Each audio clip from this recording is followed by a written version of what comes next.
Measurement and displacement sensor basic.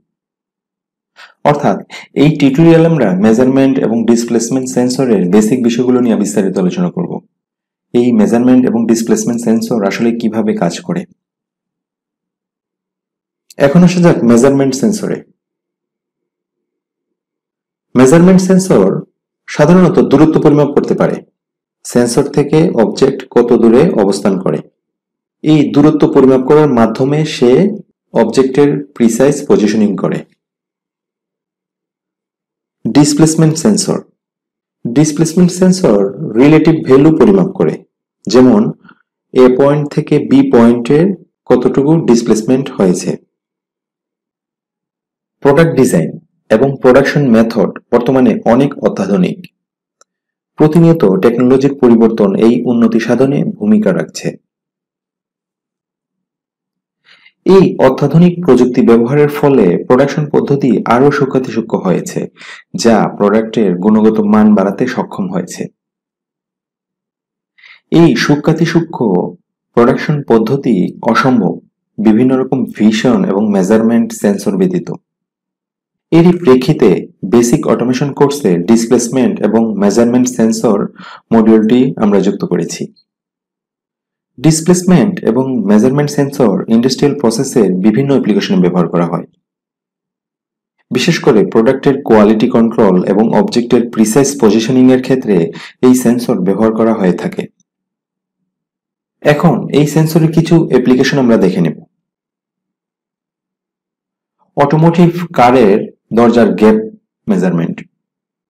কারের gap measurement খুবই গুরুত্বপূর্ণ একটি বিষয়।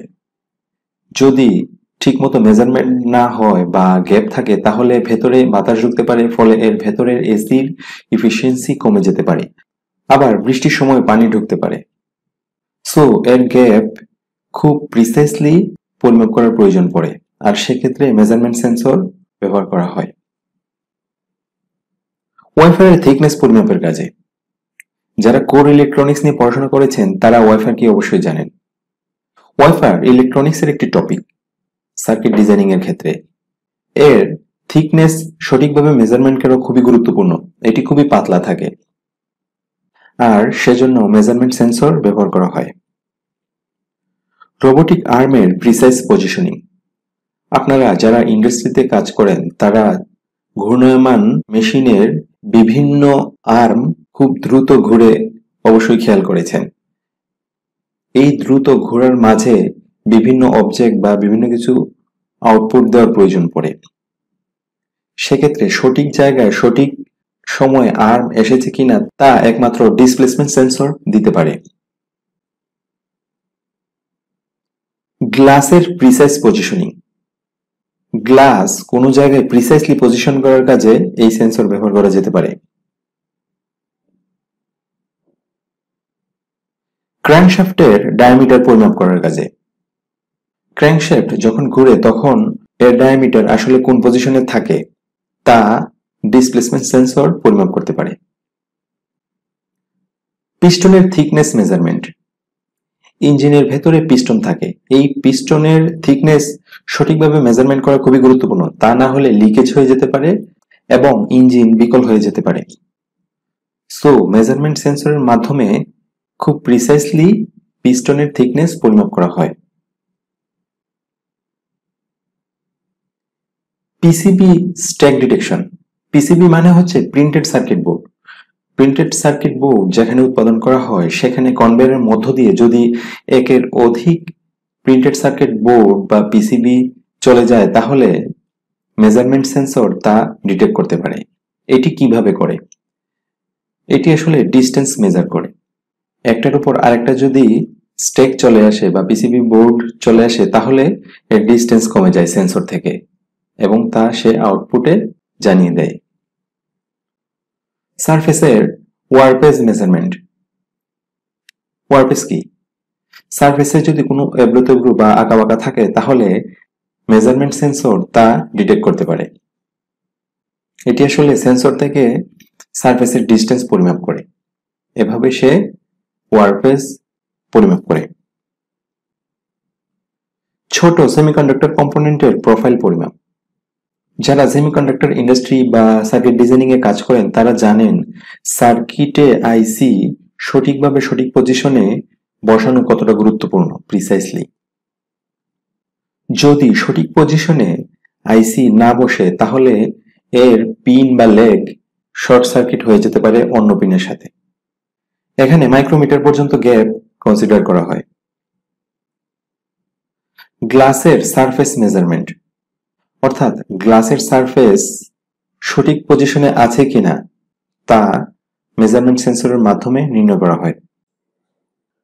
ডিসপ্লেসমেন্ট এবং মেজারমেন্ট সেন্সর ডিজাইন করার সময় কিছু জিনিস কনসিডারেশনে রাখতে হয়, যেমন লিনিয়ারিটি, রেজুলেশন, একুরেসি এবং প্রিসিশন।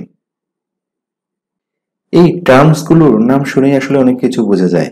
প্রথমে আসা যাক লিনিয়ারিটি কি।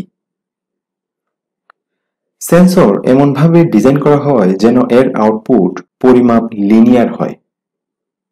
লিনিয়ার মানে আমরা সহজ ভাষায় কোনো সরল রেখা বুঝি, অর্থাৎ সেন্সরের আউটপুট সিগন্যাল মেজারমেন্ট এর প্রপার্টির সাথে সমানুপাতিক হবে। কিন্তু বাস্তবে রিয়েল ভ্যালু এবং সেন্সরের আউটপুট ভ্যালুর মধ্যে কিছুটা নড়চড় থাকে। এর ভেরিয়েশন কত কম হবে তা ওই সেন্সরের প্রিসাইজ কোয়ালিটি নির্ধারণ করে। ডান দিকের চিত্রে দেখা যাচ্ছে কালো সরল রেখাটি হচ্ছে থিওরিটিক্যাল ভ্যালু বা রিয়েল ভ্যালু আমরা বলতে পারি, এবং লাল রেখাটি হচ্ছে মেজার্ড ভ্যালু যা পরিমাপ করে পাওয়া যায়। কালো রেখার সাথে লাল রেখাটির কিছুটা ডেভিয়েশন দেখা যাচ্ছে। কালো রেখার সাথে লাল রেখার ডেভিয়েশন যত কম হবে সেন্সরের কোয়ালিটি তত বৃদ্ধি পাবে, আর সেন্সরের কোয়ালিটি যদি বৃদ্ধি পায় তাহলে আমরা যা মেজার করতে চাই তা একুরেটলি মেজার করতে পারবো, অর্থাৎ এর মেজারমেন্ট একুরেসি আরো বাড়ে। রেজলিউশন, রেজলিউশন শব্দটির সাথে আপনারা পরিচিত। আমরা অনেক ক্ষেত্রে এলইডি ডিসপ্লে রেজলিউশন বলি, মোবাইলের ডিসপ্লে রেজলিউশন বলি। এটিও সর্ট অফ সেম থিং সেন্সরের ক্ষেত্রে। রেজলিউশন সেন্সরের প্রিসিশন অবস্থা নির্ধারণ করে। অবজেক্টের কালার, সারফেস এবং সেন্সরের বৈশিষ্ট্যের উপর ভিত্তি করে ভেরিয়েশন হয়। কিছু কিছু সেন্সরে কাস্টম সিমস থাকে। সিমস হচ্ছে এর আইসি যাতে প্রোগ্রাম করা থাকে। কাস্টম সিমস মানে হচ্ছে ওই পার্টিকুলার সেন্সরের জন্য সিমসটি ডিজাইন করা হয়। এবং স্পেশাল অপটিক্সও থাকে যা স্পেশাল টাইপ আলো বিচরণ করে, এবং এতে স্পেশাল সফটওয়্যার অ্যালগরিদম ব্যবহার করা হয় যা রেজলিউশনে কালার এবং সারফেস ইফেক্ট অনেকাংশে কমায়। অর্থাৎ কালার এবং সারফেস ইফেক্ট যাতে এর আউটপুট সিগন্যালে ডেভিয়েশন করতে না পারে। মুভিং অবজেক্টের জন্য রেজলিউশন অনেক ইমপ্রুভড ভার্সনের প্রয়োজন হয়। রেজলিউশন ইমপ্রুভ করার জন্য মেজারিং সাইকেলের এভারেজ ভ্যালু ক্যালকুলেট করা হয়, ফলে রেসপন্স টাইমও তাড়াতাড়ি হয়। একুরেসি এবং প্রিসিশন, একুরেসি এবং প্রিসিশন এই দুটি শব্দের মধ্যে অর্থের অনেকাংশে মিল আছে। প্রথমে আসা যাক একুরেসি কি। পরিমাপকৃত মান বা ক্যালকুলেটেড ভ্যালু এবং অ্যাকচুয়াল ভ্যালুর ভেরিয়েশনই হচ্ছে একুরেসি। অর্থাৎ পরিমাপ করে আমরা যে মান পেয়েছি এবং যা অ্যাকচুয়াল মানের সাথে কতটুকু ডিফারেন্স তা ওই সেন্সরের একুরেসি নির্ধারণ করে। রিয়েল ভ্যালু বা অ্যাকচুয়াল ভ্যালুর সাথে এর মেজার্ড ভ্যালু বা পরিমাপকৃত ভ্যালুর ভেরিয়েশন যত কম হবে তা তত এর একুরেসি বাড়বে। এখন আসা যাক প্রিসিশনে। প্রিসিশন আসলে কি? রিপ্রোডাক্টিবিলিটি বা রিপিটেবিলিটি যা পরিমাপের ক্ষেত্রে সবসময় একই রেজাল্ট দেখায়। অর্থাৎ আমরা যখন পরিমাপ করব তখন প্রথম পরিমাপে যে ভ্যালু দেখায় দ্বিতীয় পরিমাপের ক্ষেত্রে সেই ভ্যালু বা খুব কাছাকাছি ভ্যালু দেখায়। তৃতীয় চতুর্থবারও যদি আমরা পরিমাপ করি এর ভ্যালু একই থাকে বা খুব কাছাকাছি থাকে। এটিকে আমরা হাই প্রিসিশন বলতে পারি। অর্থাৎ প্রিসিশন মানে বারবার পরিমাপ করে একই ভ্যালু যখন পাওয়া যায় তখন একে হাই প্রিসিশন বলে। হাই প্রিসিশন হাই অ্যাকুরেসির চেয়েও গুরুত্বপূর্ণ। টেকনোলজিস অর্থাৎ কি কি টেকনোলজি ব্যবহার করে মেজারমেন্ট এবং ডিসপ্লেসমেন্ট সেন্সর ডিজাইন করা হয় তা আমরা এখন আলোচনা করব। ডিসপ্লেসমেন্ট এবং মেজারমেন্ট সেন্সর বেশ কয়েক ধরনের টেকনোলজি ব্যবহার করে তৈরি করা হয়। প্রথমত হচ্ছে laser triangulation, laser micrometer, contact measurement এবং ইন্ডাকটিভ মেজারমেন্ট। এগুলো নিয়ে আমরা এখন বিস্তারিত আলোচনা করব পার্ট বাই পার্ট। প্রথমে আসা যাক লেজার ট্রায়াঙ্গুলেশনে। রিফ্লেক্টেড লাইট অবজেক্টের সারফেস থেকে পরিমাপ করে। লেজার বিম টার্গেটে স্পটলাইট করে এবং এর রিফ্লেকশন সেন্সরের ভেতরে যে রিসিভার থাকে তা অপটিক্যাল লেন্সের মাধ্যমে ফোকাস করে। যদি টার্গেট চেঞ্জ হয় স্পট অফ লাইটেরও রিসিভারে পরিবর্তন ঘটে। এই স্পট পজিশন অ্যানালগ বা ডিজিটাল আউটপুট ভ্যালুতে রূপান্তরিত করে যা টার্গেট পজিশনের সাথে প্রপোর্শনাল।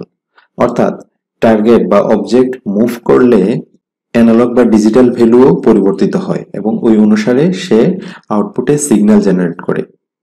এভাবে সে অবজেক্টের পজিশনিং প্রিসাইসলি করতে পারে। লেজার ডিসপ্লেসমেন্ট সেন্সর রিসিভিং এলিমেন্টে সিএমওএস টেকনোলজি ব্যবহার করে। সিএমওএস হচ্ছে প্রোগ্রামেবল আইসি যা স্পেশালি লেজার ট্রায়াঙ্গুলেশন সেন্সরের জন্য ডিজাইন করা হয়ে থাকে। সিএমওএস এলিমেন্টে optical spot linear output signal দেয়।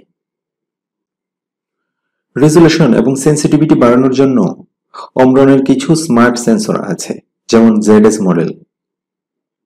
এই সেন্সর অনেকগুলো লাইনে ভ্যালু প্রসেস করে যা সিএমওএস রিসিভারে এভারেজ ভ্যালু জেনারেট করতে পারে। কিন্তু একটি প্রবলেম হচ্ছে এতে সেন্সরের স্পিড কিছুটা কমে যায়। জিওমেট্রিক প্রিন্সিপালের উপর ভিত্তি করে বিভিন্ন সাইজের সেন্সিং হেড বিভিন্ন রকম সেন্সিং ডিস্টেন্স তৈরি করে। এখন আসা যাক ইন্ডাকটিভ ডিসপ্লেসমেন্ট সেন্সরে। এটি অসিলেটিং ইলেকট্রোম্যাগনেটিক ফিল্ড ব্যবহার করে অবজেক্টের ডিস্টেন্স পরিমাপ করে। এক্ষেত্রে গুরুত্বপূর্ণ বিষয় হচ্ছে এটি শুধুমাত্র মেটাল অবজেক্টের ক্ষেত্রে ব্যবহার করা যায়, নন মেটালিক অবজেক্টে এই ইন্ডাকটিভ ডিসপ্লেসমেন্ট সেন্সর ব্যবহার করা যায় না। আমরা জানি ইলেকট্রোম্যাগনেটিক ইন্ডাকশন একমাত্র মেটালেই ঘটে। এর রেজোলিউশন 1 মাইক্রোমিটার এবং রেসপন্স টাইম 150 মাইক্রোমিটার। বিরূপ পরিবেশে ইন্ডাকটিভ ডিসপ্লেসমেন্ট সেন্সর ব্যবহার করা হয়, যেমন অটোমোটিভ অ্যাপ্লিকেশনে বা ওয়েল্ডিং এর কাজে। Contact measurement. Tactile sensor high precision অবজেক্টের ডাইমেনশন পরিমাপ করে। এর রেজোলিউশন অনেক হাই, 0.1 মাইক্রোমিটার পর্যন্ত। ট্যাকটাইল সেন্সরের মেজারিং টাইম ইন্টারভাল একটু বেশি হওয়ার কারণে হাই স্পিড প্রসেসিং এর ক্ষেত্রে ব্যবহার করা যায় না। এটি একটি নেগেটিভ সাইড। তৈলাক্ত বা ক্ষুদ্র এরিয়াতে এটি ব্যবহার করা যেতে পারে। Quality control application. পিস্টনের থিকনেস মেজারমেন্ট করার কাজে কন্টাক্ট মেজারমেন্ট সেন্সর ব্যবহার করা হয়। হার্ড ডিস্কের কভারের ওয়ারপেজ সঠিকভাবে মেজারমেন্ট করার জন্য কন্টাক্ট মেজারমেন্ট সেন্সর ব্যবহার করা হয়, যাতে কোনো এবড়ো থেবড়ো বা কোনো আঁকাবাঁকা আছে কিনা তা এই সেন্সর ডিটেক্ট করতে পারে। Laser micrometer. Laser micrometer transmitter এবং রিসিভার ইউনিটে লাইট ব্যান্ড তৈরি করে। ট্রান্সমিটার সাইডে লেন্স থেকে অনেকগুলো line laser beam light band আকারে ছড়ায়। রিসিভার সাইডে রিসিভিং এলিমেন্ট এরে থাকে যা অবজেক্টের ইন্টারাপশন লাইট ব্যান্ডে অনেক অ্যাকুরেটলি ডিটেক্ট করতে পারে। ট্রান্সপারেন্ট অবজেক্ট বা রিফ্লেকটিভ সারফেসে অনেক স্টেবল মেজারমেন্ট দেয় এই লেজার মাইক্রোমিটার সেন্সর। এর রেজোলিউশন সাধারণত 10 মাইক্রোমিটার পর্যন্ত হয়। এখন লেজার মাইক্রোমিটার সেন্সরের কিছু ব্যবহার দেখব। অনেকগুলো পিনের ইন্টারভাল সে পর্যবেক্ষণ করতে পারে, অর্থাৎ পিনের কারণে লাইট বিম ইন্টারাপ্ট হয় এবং পিনের গ্যাপ দিয়ে লেজার বিম রিসিভারে চলে যায়। এভাবে সে এক পিন থেকে আরেক পিনের ডিস্টেন্স পরিমাপ করতে পারে। ক্র্যাঙ্কশ্যাফটের ডায়ামিটার পরিমাপ করতে পারে, অর্থাৎ ক্র্যাঙ্কশ্যাফটের পজিশন কোন অবস্থায় আছে তা ডিটেক্ট করতে পারে। বড় পাইপলাইনের ডায়ামিটার পরিমাপ করার কাজে ব্যবহার করা হয়। ফ্লোটিং গ্লাসের পজিশনিং এর ক্ষেত্রে ব্যবহার করা যেতে পারে।